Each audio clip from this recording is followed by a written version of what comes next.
Төв аймгийн Баян Дэлгэр суманд Мэргэн шовгор гэж энэ бол бүр малчин ард байсан. За мэргэн шовгор гэдэг нь бол мэдээж хэрэг хочин тийм ээ. За яагаад одоо нутгийн ардуу тэгж ярьж одоо хоч өгсөн юм бэ гэхээр ер нь одоо малчин түмэн маань одоо алтуул малаа тийм ээ хаанаас олох уу яах вэ гэдгийг бол хамгийн түрүүнд ерэл сурлуулж хайдаг. Гэтэл алдсан малыг хаана байгааг нь ардуудад ягтаг зааж өгдөг ийм хүн байж л дээ. Ингээд Цэнхэр мандал сумын 2 тэмээ мандал сумдаа 2 тэмээ алдаад ирж чадаад мэргэн шовгороос нэг хүн асууж л дээ. Тэгэхдээ тэр хүн юу гэж хариулсан гэхээр та хоошоогоо буцаад яваа. 2 тэмээ чи хамтдаа биш салчгсан яваа юм байна.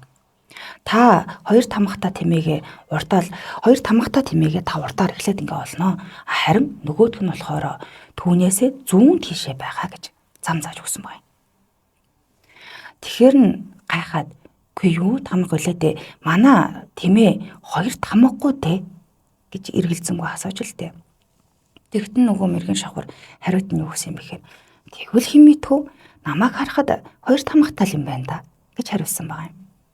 За тэгээд ярьснаар нь ирсэн замаараа буцаад явж байгаад нэг тэмээгээ олж л дээ. Харсан чинь нэг тэмээгээ олохдоо 2 тамга гэдээс нэлээ хайж үтсэн байгаа.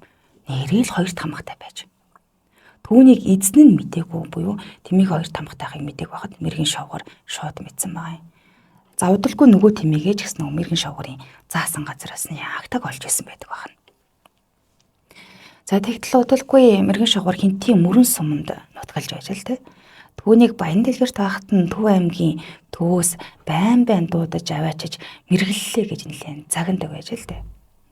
Тэгэхээр нь хинтийн төвд ингээд байхад нь бас л аваач загнаж айлгас сүрдүүлсээр байсан юм байна. Тэгээд байцаагт нь байцаал тавтаа асуудаг байж л те. Түүний хилдэг үг нь байсан гэхээр чи яагаад ингээд ард олныг мунхруулад байгаа юм бэ? Өргөл барьц аваад байгаа юм биш үү? Мунхруулж ин гэхээр өөдөөс нь байцаалтанд хариулдаг үг нь би барьц харамж авдаггүй. Би зүгээр л тааж хилдэг хүн. Ардууд намайг зөв таалаа л гэж алдсан малын тэрэ асууж л байдгийг. Үгүй би таагаад л хэлчихдэг. Ийм л учиртай гэж хариулсан байдгийн байна.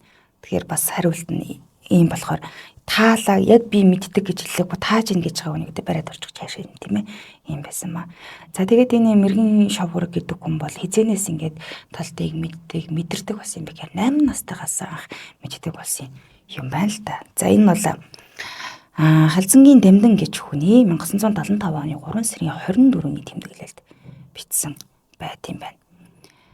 За одоо бол сүүлд бол одоо Хинтийн аймгийн Мөрөн сумын төв дээр байсан. Тэгээд өөрийг нь бол мэргэн шавгар гэж хааж жамц гэдээ хэлсэн тийм ээ.